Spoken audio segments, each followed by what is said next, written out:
But I had an idea. If we ate bugs on the podcast. Wasn't that Caitlin's idea? Yeah. Yeah, we could do that. Are you willing to do that? I would eat chocolate-covered bugs, chocolate-covered ants, chocolate-covered crickets. I'd definitely eat. For shock value, just to get attention, we need to eat. We've got to eat live crickets. Nope. Sorry, Dave. Live cockroaches. Yeah. Live cockroach. Yep, I'm not there either. Okay. All right. Shall we get this show on the road? Calling. Call the Growth Buster. Whoa. Would you munch a burger, burrito, or pizza if the ingredients include crickets, ants, worms, or cockroaches? Yes, they are edible, and apparently a much lower impact source of protein than pigs or cows. Are you willing to eat insects to save the planet? I'm Dave Gardner, director of the Growth Busters Project, spanning the globe in search of the cure for growth addiction. Why? To size our population and economy appropriately so future generations can live decent lives on a planet with healthy life support systems. Check us out at growthbusters.org. I'm joined today, as always, by Caitlin Hickman and Ben Bacher, and we are on a mission to achieve low-impact lifestyles. Would you agree? Yeah. I would say so. Okay, you must. You must. Well, today on the Growth Busters podcast, the things we do for Mother Earth. Just how far are we willing to go? Well, let's have it. Are you willing to do your part and start eating bugs? Mm-hmm. We were just chatting about this, and I think I definitely would in some forms. Yeah, like we were watching a video with cricket flour, and that's something I don't think is that crazy of a change to make if it tastes good. I don't know. Yeah, and Caitlin? Yeah, I definitely would. I mean, I'm already vegan, so I'm not really helping by eating bugs because I'm already not eating animals, but I feel like I would do it to be a positive role model for other people who would then eat bugs. Plus I've eaten these little protein balls that had cricket powder in them, and they were pretty good. They tasted like Tootsie Rolls. There was nothing crunchy. Well, I wonder if it's possible from an environmental standpoint if bugs are better than any vegetables or like nuts, you know? Like I wonder if bugs are better than almonds. I don't know. I'm sure they're better than almonds. Almonds are pretty. Yeah, they're like the worst. High water intensive. Yeah, high water. Yeah.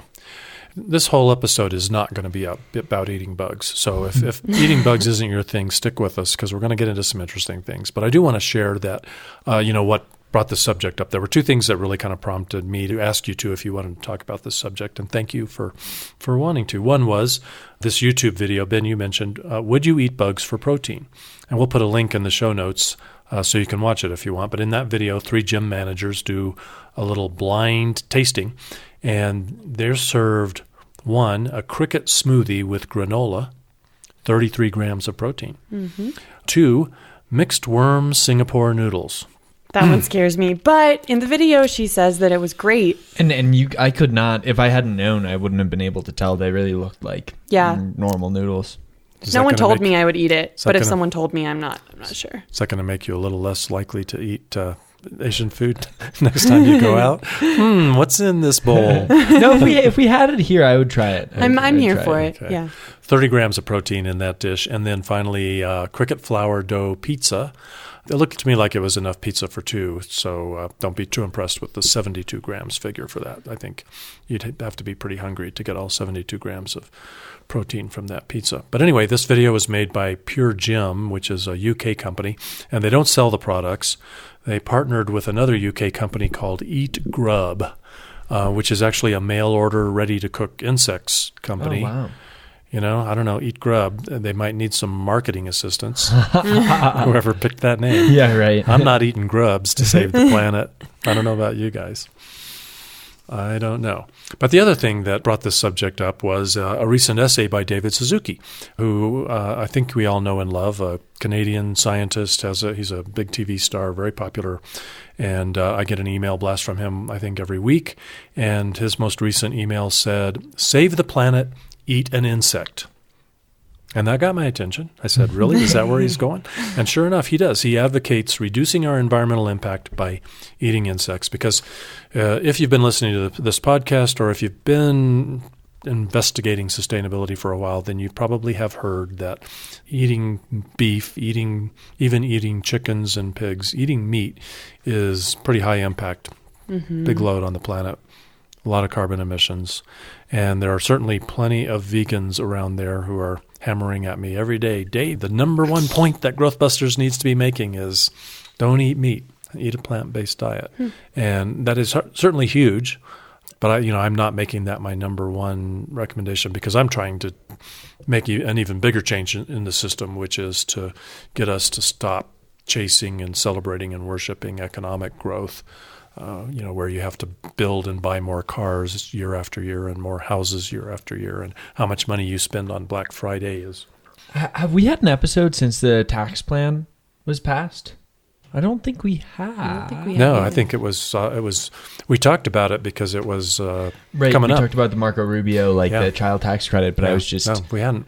Why? Why do you bring it up? I was just thinking about like the economics that make it work and that made it able to pass, where to balance the budget they imagined. That I can't remember how much growth they predicted, but it's some obscene number that economists say is just impossible. But yet they say that the tax plan will spur so much economic growth that with all the tax cuts they have, it'll balance out. Yeah. But I just thought that was just like such a great example of like the insane. It was perfect. And that's one of the things that keeps us addicted to economic growth is that's the easy way to balance the budget. Right. Even if it's not going to work. Right. I don't think the planet's going to let the United States economy grow at that rate. And at least I hope not. But, it would have been a lot harder for them to figure out how to spend less money. Yeah. How to be more exactly, right. efficient, how to eliminate government waste. And probably what they would have done is just cut some really good programs because that would be easier than actually eliminate the waste and the Right, stupid like things. cut PBS and But- NPR. Yeah. But that's why politicians around the world worship economic growth because that means more tax revenue Right. and that means they don't have to work that hard. Right. And cut Yeah. popular programs. Yeah.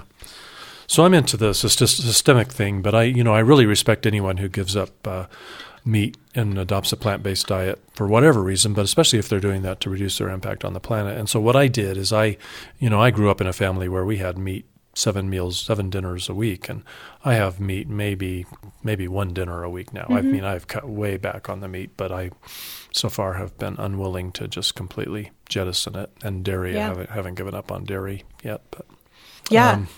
I think it was really interesting that one of the sentences in this article is just really related to what you were saying. But he writes, although vegetarian diets would suffice to feed humans and drastically reduce our environmental footprint, meat consumption remains a firmly established tradition. And I think that that's interesting because I don't know if eating insects addresses the problem of meat consumption remaining a firmly established tradition. Like, do you think, again, I feel like that's connected to our last episode when we talked about masculinity a lot, but I feel like the idea of people craving a burger or a steak, do you think that replacing that with insects would fulfill the same desire in people? you don't think there's going to be a new book out next year called The Joy of Eating Insects? Well, I think there could be. I just don't know if for the people who are really meat lovers, if they're going to feel like that need is satiated by insects, even if it's the same amount of protein. Yeah, I don't think there's going to be an insect dish that is going to be sinfully delicious I don't because know. it has insects There in it. could be, There Dave. definitely could be. I it's think those are definitely- some American food biases. Well, that's the Yeah. top of the article was about the chapulines in Mexico, the grasshoppers that were. It's a delicacy. It's Yeah, very and then the expensive. French eat snails, I guess. Right. Yeah. I mean, we eat some pretty weird things here, too. I mean, I love sushi, and that's raw fish. It's pretty weird. I feel like... Yeah. But I'm going to confess right here, right now, once a month, a great cheeseburger. I look forward to having a cheeseburger. Once every 2 or 3 months, having a really nice filet mignon. I'm guilty. I'm guilty. Right. And it's hard to imagine, wow, I cannot wait to have that. Singapore worm dish? Yeah, Singapore worms. Yeah. Yeah, well, yeah, and I don't think, at least in the short term, it's going to be a complete solution. But I think even if now it could supplement a very small percentage of the population. I almost feel like it's more likely for crickets to supplement almonds for people who are already vegan than it is for crickets to supplement steak for people who aren't. Yeah. Well, I really wanted to talk about this because it does strike me as extreme. And for me, that begs the question, to what extremes are we willing to go to shrink our footprints? And we should be willing to go to some extremes to shrink our footprints. But let me finish my question. What extremes are we willing to go to shrink our footprints in order to avoid doing what I think would be a lot more smart and a lot more effective, and that is to stop trying to grow the economy and to encourage couples who want children to have just one child. Mm-hmm. We won't go there. We are going to eat bugs first, because we are so afraid of a steady state economy and we are scared to death to talk about what people do in terms of family size. Yeah, I don't know. I feel like people are doing neither of those things right now, but I feel like the people who are excited about insects are probably also not too scared of having a steady economy and having fewer children. That's true. But, it's interesting that we are giving up a lot of things, but most of us don't even realize we're giving it up because we have grown the population and because we've grown the economy, because we've grown the scale of the human enterprise. Year after year, there's something else that we have to ban because there's just too many of us doing it. Let me give you a few examples. Well, some of these I'm glad we banned, like Weed Be Gone. Have you ever heard of that? No. Weed Be Gone. That's a chemical weed killer that, in the 50s and 60s and even in the 70s, every homeowner went out to keep their lush green lawn free of dandelions. They would spray Weed Be Gone on the dandelions and poof, man, they're gone. Well, really, we shouldn't eliminate the dandelions. They do a lot of good. Yeah. But if you want to get rid of some invasive species on your premises that's growing, you have to be more creative about it. It used to be you could just dump a chemical on it and boom. And probably even when there were only 1 billion of us on the planet, we shouldn't have been doing that. Right. But we could get away with that. Now you can't have 7 billion people Doing spraying that. Weed Be Gone. You I feel like can't. I'm pretty willing to give that one up. Yep. No loss there. Okay, this one's a little harder, but probably easy for you guys still. Hot rods, sport cars, Hummers, driving fast. All those things are really bad for the climate. And you guys probably wouldn't even consider in a minute doing that. But every now and then I run I'll pass an old Corvette or a Mustang or a Hummer or something like that. And there was this car culture we had, and especially in America, especially in the 50s and 60s, where you knew what kind of car was going down the road just by what the shape of the fins were. I mean, cars had personalities, and guys, who had too much testosterone fell in love with their cars. And I think we're giving that up. And you know what? I don't miss that. I think that's fine. I don't know actually how much that. I think that it's pretty, maybe not as you can't tell what car it is from the fins, but I still think it's a pretty important status indicator, and people with money love their cars. Yeah, But I feel like now Teslas are sexier than Depends where you are. Depends who you hang and who you hang out with. Yeah, maybe. Yeah. But in That's New true, York that's City, true. I don't know. Yeah. There's a certain crowd where a Porsche is going to be more status than a Tesla. Right. But the cool people that you hang out with are going to be more impressed by a Tesla, I think. But anyway, there again, that's too bad, but so sad. But we can live with that. Suburban living, McMansions, the big family house surrounded by an acre of green grass. There's a lot of people clinging to that, but most of us know that has to go. Mm-hmm. If there were 3 billion of us on the planet, we could all have big houses in the suburbs and not worry about the climate. I'm just interested though when you say that most of us know this needs to go for all of these things. Who are you referring to? Who knows? Yeah. Well, why do you ask that question? Because you think there's so many people who don't? Yes. Yeah. That's true too. Yeah. I'm sort of assuming that there aren't that many people listening to the Growth Busters podcast who are driving hot rods and Right. living in big cars Right. in If that's suburbia. who you're referring to, I would agree. Although, I wouldn't would it be agree with great that. if they did? So if you are listening to this and you've got a friend who drives a Hummer and lives in a 5,000 square foot McMansion, Put leaves the sugar lights in their on, their tank. surrounded by 5 acres, Slash their Just- tires. sneak into their house in the middle of the night, Burn it down. grab their iPhone and subscribe to the Growth Busters podcast. Oh, that's nicer. Wow, that's a that's lot so nicer. wholesome, Dave. It's really wholesome. And we will slowly infect their thinking with sustainable thinking. Yeah, I like that. Yeah, that's the deal. Okay, you have an idea. Yeah, well, I was just thinking it's interesting because this is so different than the conversation that we had with, I'm blanking on his name, but the guy who was talking about Josh Spodek? Maybe the guy who was talking about how living sustainably can be like great. And Yes, that's Josh yeah, Spodek. Yeah, that was Josh, yeah. Because I feel like all of the sacrifices that you're talking about, well, I don't know. I don't know how they feel for some other people, but for me, all of the things that I do that I know are sustainable choices make me feel really good about myself. Yeah. So I feel like it's not, like I'm willing to go to great lengths, but it's not all altruistic. It's also because it makes me feel good. I knew you would bring that up, and I'm glad you did, because that's true. And I want to put a plug in. That's Josh Spodek, and he's got a great podcast, and that's pretty cool. And I also want to put a plug in for Colin Bevan, who wrote a great book called No Impact Man. We've talked about him before, and really charming documentary called No Impact Man. And Colin, I mean, that was his whole message, was that, wow, my family, we set out to make all these sacrifices, and we discovered, wow, life got better. It wasn't painful. It wasn't a sacrifice. It got better. And so in some ways I was reluctant to do this subject where I wanted to talk about the sacrifices, because most of the time we really do want to focus on the joy of doing the right thing. Mm-hmm. Even if there's some pain for, if you had to give up scrambled eggs, maybe, There was some pain associated with It's outweighed by the joy of knowing that you're doing a good thing. Yeah. I mean, I don't know. It's kind of like, I feel like if you frame also actions that damage the environment in ways that are both unsustainable and like really unequal, in that other populations in other parts of the world don't even have the same opportunities to damage the environment in the ways that we do, then it's kind of the way that I see it sometimes. Not that I'm like an angel, but it's like you could steal candy from a child, or you could not steal candy from a child, because like what you're doing in the first place, it's not just like a neutral action, like it's a bad thing. It's not even doing like a good thing, it's just doing the not wrong thing. I don't know. Yeah.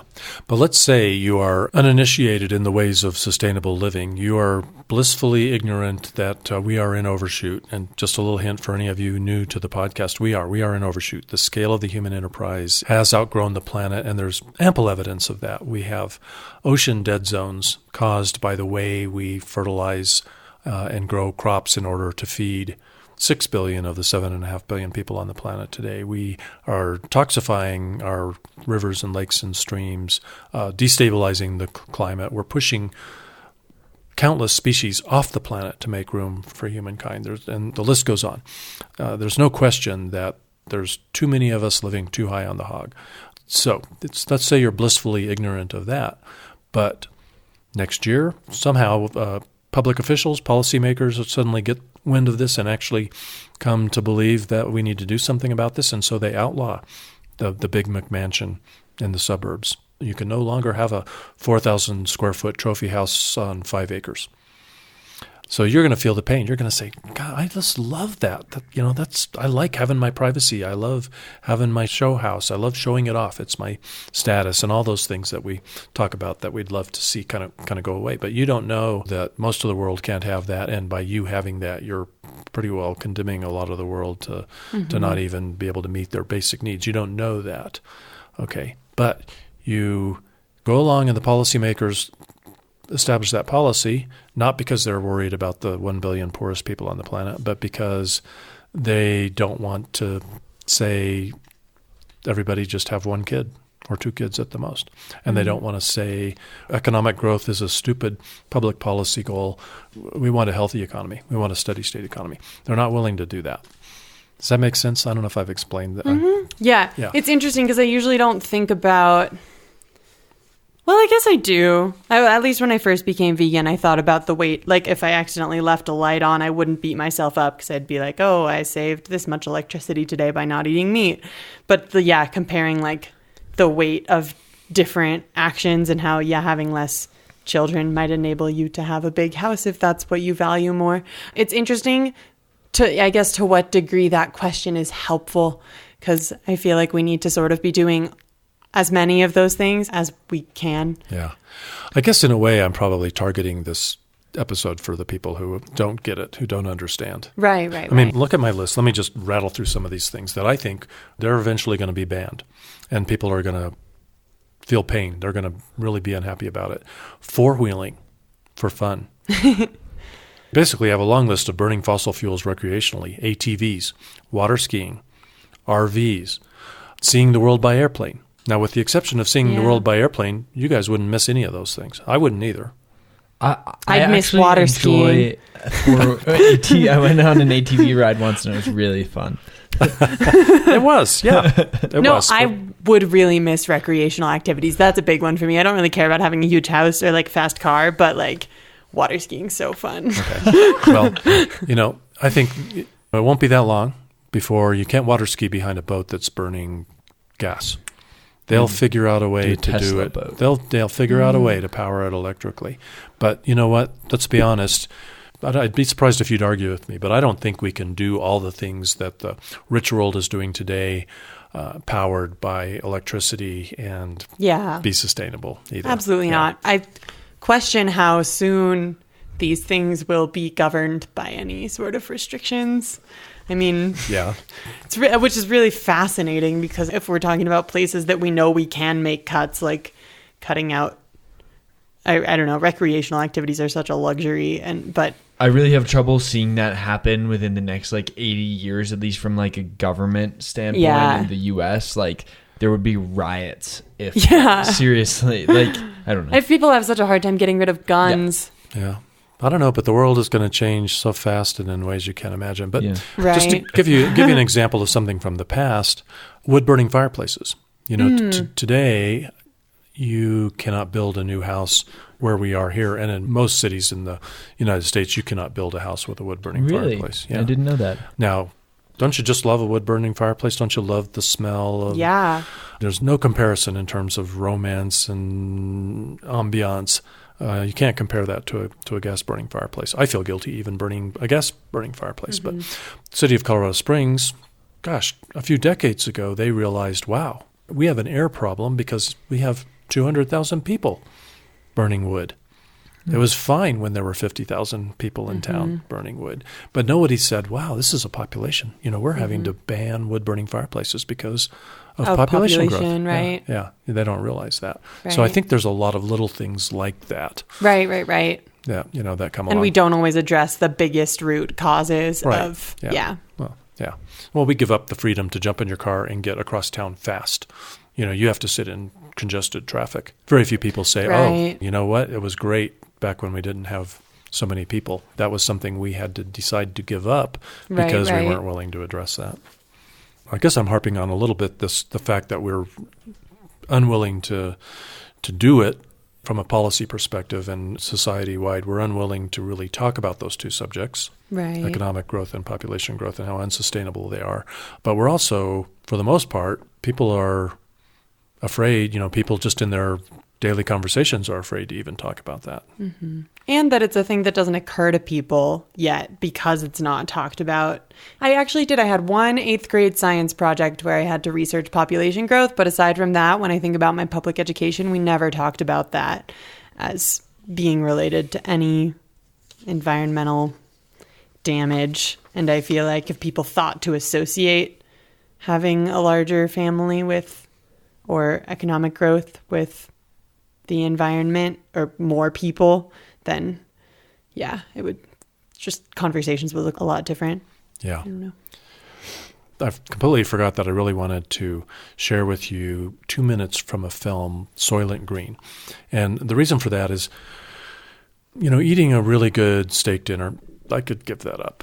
And I probably will be forced to do that at some point. But right now I have a good steak dinner, I don't know, maybe 3 or 4 times a year, maybe at the most.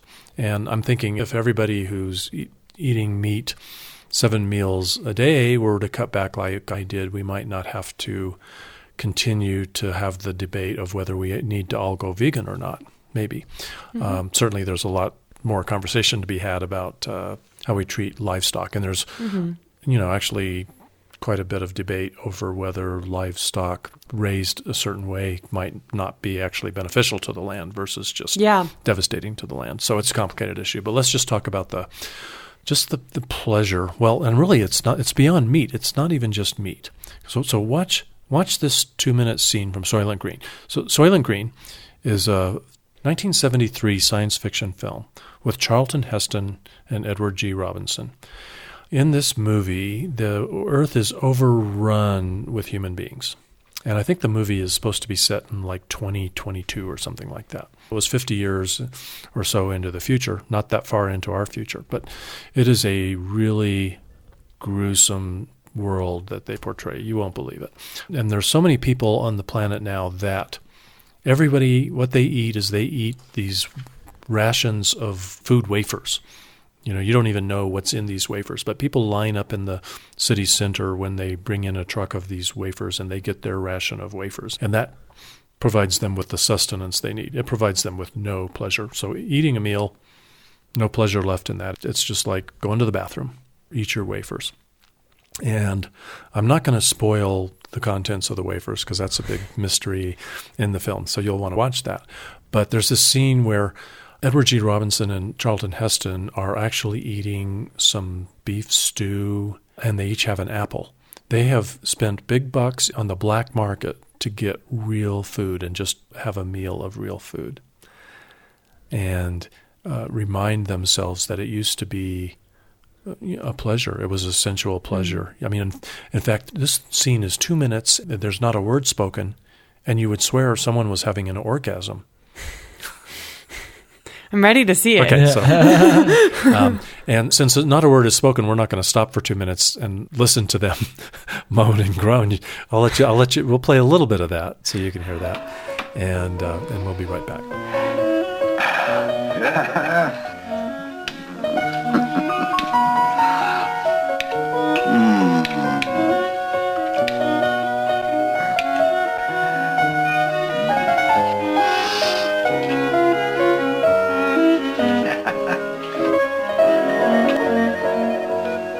I haven't eaten like this in years.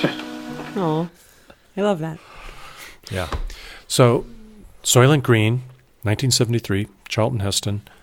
It's on Netflix as a DVD. You can't get it as a streaming. You may be able to find it somewhere else. I didn't have a chance to check Amazon Prime or something like that, but you definitely get it on DVD. And you really need to see the rest of it because it is really pretty. It's a bleak world that the people live in, all because they were afraid to talk about what is a responsible family size. They were afraid to talk about the morality of your family size decisions, and they were afraid to stop chasing economic growth. In my humble opinion. Okay, so besides giving up real food, and I think that's a future that is, I can imagine that. That'd be so sad. What's next? Well, I think it won't be that long before we probably give up golf courses, ice skating rinks, go-kart races. How about sporting events, concerts, amusement parks, bowling, TV, hot tubs, swimming pools, water parks, produce out of season? Yeah, produce out of season. There are a lot of foods. I mean, biodiversity is getting, worse and worse. And there are a lot of foods that are available to us now that won't be available to us. That one feels real to me and so upsetting to me because I love food more than anything else. Meanwhile, Ben, our resident communist, I can tell he's got something on his mind. Our resident communist? What does that mean, Dave? Yeah, I feel like oftentimes I'm more like to the right. But it seems like almost every episode you have some kind of good socialist idea. And I'm not saying that to denigrate you because I think they're good ideas. No, well, I was just thinking, I think those things, like, I can't really see losing them without being, like, on the border. Like, I think it'll take being, like, on the border of catastrophe for people to give those things up. Right. Or be forced to give them up. You don't think we're on the border? Oh, we are. I do, but, it's just one of those things where, like, if we already are and we haven't been forced to give them up yet. There's a great metaphor in the book Ishmael by Daniel Quinn, and he talks about how it's like we're falling off of a cliff, but we're not paying any attention while we're in the air. Right. And that's how it feels. And I almost think by the time it gets to that point, it's just going to be kind of irrelevant. That's what I mean, kind of that. Like, by the point people will be forced to give up golfing in the U.S., it'll probably be like too late. I don't know. If it's not already. Yeah. That's pretty bleak. It is pretty bleak. There's hope. I have to believe. But I mean, I just think because we're like wealthy and we live in America, like I just don't see those things going away until like it's like semi apocalyptic. Right. I don't know. But that's really bleak. Yeah, I mean, I'm kind of impressed that you didn't explain that away with a really rosy, optimistic picture. I mean, you think we're off the cliff. A little bit. I really mean this. I usually joke all the way through these episodes, but I'm really sorry. I really am for what we've done and left you with. I'm bummed. Yeah, it's sad. There's an activist who I follow on Instagram, and I don't remember her name right now. I think it's Rose Pacchietti, but she was just posting about gun violence, and she wrote something that really resonated with me that I think is relevant to this. She was talking about how, like, we owe our children more than our cynicism right now. We owe them our action. And I really liked that concept because I think when I think about the state of the environment in particular, I am pretty cynical. And I don't think that that's not justified. I do feel like we're already off a cliff, but I also just feel like that it's still my responsibility to do whatever I can. Yeah, it's not helpful. Right, exactly. Yeah. We may go down, but we can at least go down with dignity. And maybe there's a chance that that our dignified response to this, that the outcome is different than we might imagine. Mm-hmm. Yeah. So, on a brighter note, what do you think? I don't want to eat bugs. That's my final statement. Damn it, Dave. What happened to going out with dignity? Yeah. I'll probably come around, I'll probably come around. Yeah, well, if you're going to make us eat bugs, then... You wouldn't have that in the pizza flour? What if you couldn't even tell? I feel like you. Yeah, we should just bring him some pizza one day. If I was eating meat 6 days a week, the idea of doing that to replace some of that protein, I'd probably really address that. But I'm eating so little meat already, I don't know that for me to eat cricket flour pizza is going to make a big difference. I think that's kind of a flaw. Like, we live in America, Dave. Like, we're some of the worst people for the environment, period, So I feel like just saying, like, I'm good at this one thing is like a kind of simple, like, we're some of the worst people in the world. I told you he was a communist. I don't think that's a communist viewpoint. I agree. Forgive me for playing. I shouldn't I respect your decision to not eat bugs, but but I do think we are like some of the worst people in the world in terms of like our impact. Oh, totally. I don't know. And so he was saying though it wouldn't be replacing. But if you replaced your one meat meal a week, that's still something. Mm-hmm. I'll tell you what I am willing to do. I am willing to get a job at Domino's, and I'm going to sneak cricket flour into the pizza dough so that everybody else says, wow, I feel like I got enough protein yesterday. I don't need that hamburger today. That's a good idea. Should do it. Well, do you think we've milked that one? Yep. I think so. What's next on our agenda? Well, I just hearing about that save the planet, like how bugs can save the planet. I just Googled save the planet, and some of the results are really funny. There's how rubber duckies could help us save the planet. Why spending more time at home could help save the planet. Wizards and prophets face off to save the planet. I don't know. I just thought it was interesting, but very relevant. Feel free to cut that. So we'll talk about that in a different episode. I think that's good. We should research some wizards. Yeah. All right. What's next? Lightening the load? Let's do it. All right. Yeah, so something that I've been thinking about in my grocery shopping habits lately is food waste. And food waste is huge in the US. I think it's 1/3 of the food that's produced is wasted. And so I've just been trying to figure out ways to waste less of my food. And one of them is just buying less, going on more frequent grocery trips, or like planning meals with friends and buying less of my own produce, because I often find that produce goes bad too quickly. So I've been trying to get better at that. And also I learned that you can really easily salvage stale bread by putting it in soup. And it's just like dipping bread in soup normally. But I mean, like, really, I had rock hard bread last night, but it wasn't moldy or bad. It wasn't even that old. I just hadn't put it in a plastic bag. So it got really hard, and I put it in soup, and it was absolutely delicious. Or you can always make your own croutons or breadcrumbs. True. Good tip. What about you, Ben? Cool. Yeah, well, one I had for me was, this is a somewhat specific one, but for all the bearded folks out there, I somewhat recently I bought a little electric razor, and It's way faster than shaving with a little plastic razor, but it also helps in that you don't waste a little plastic razor every time, and you don't have to use water or shaving cream, and it's way faster. It's just way super enjoyable for me, and they're like $15 on Amazon, so I guess there's waste in that, but I've had the same one for 3 years or so I highly recommend it. I guess when they stop generating electricity with coal, then it'll be a really good lightning in the load tip. But I get it. Yep. It's probably still better than Yeah. It using is, yeah. Better than excessive throwing- amounts of plastic. Yeah, throwing away a razor. Or just everybody can stop shaving.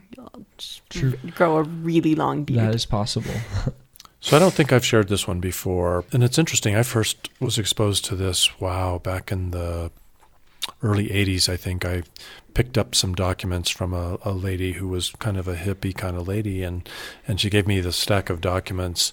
And what I was interested in was on the front of every page. But the back of every page wasn't blank. It was something else that she had printed and used in the past, and she had just drawn a line through the back of all those pages, and I just had never seen that before. And of course now it's a lot more common, and I am pretty obsessive about printing on used paper or printing on both sides of a piece of paper. I really feel like a failure if I just print on a new piece of paper and just print one page on one side of it. So I think my paper consumption is next to nothing. I almost never have to go buy a ream of paper at the office supply shop. When I was younger, we used my dad's physics thesis as our printer paper. Wow, that should last a long time. It really did. It incredible. was so many pages. I have something. Frequently, I don't know well in advance about GrowthBusters screenings, but I actually have a couple of screenings coming up in Minneapolis in April. No kidding. Wow. That's exciting. These are back-to-back, actually. On April 12th and April 13th in Minneapolis, the film will be screened, and big bonus, the director, Dave Gardner, will be in attendance to answer questions after the films. Nice. And I am not getting on an airplane and I flying was up going there to ask. You're gonna just hike? for that. You're going to walk? No, I'm multitasking, riding my bike. No, I need to be there for some other business anyway. Nice. And so I actually told the organizations when I saw that they had ordered the film, I said, hey, I'm going to be in Minneapolis, so if that's if we awesome. can make it work. And they did. So April 12th, an organization called Heights Next in the Columbia Heights neighborhood. And then on April 13th, Transition Longfellow will Cool. be showing the film. That's super cool. Watch the GrowthBusters website, the GrowthBusters Facebook page, and we'll be sure to give you links to those if you happen to be in the Twin Cities area. Would love to see you. Well, it's all about one planet living as if we have just this one planet to sustain us, because that's pretty much We it. do. Yep. And I think it's going to take individual action and some big changes to the system for us to accomplish that. So thank you both for helping us maybe move the needle a little bit on both of those. Thanks for listening. Don't forget to explore these issues and find all our podcasts at growthbusters.org. Subscribe to the podcast on Apple Podcasts or iTunes, Stitcher, or whatever podcast app you might use. This is Dave Gardner, Caitlin Hickman. Ben Bacher. wishing you a sustainable day. Some may dream to pave mountains and streams, but not me. I'm a growth buster. Some may just want more, but don't know what it's for, but not me. I'm a growth buster. Don't want a solution at the cost of pollution. They think bigger is better at the cost of the weather. But no, not us. We are the growth busters. Calling, calling, calling, calling, calling, calling. Call the growth busters.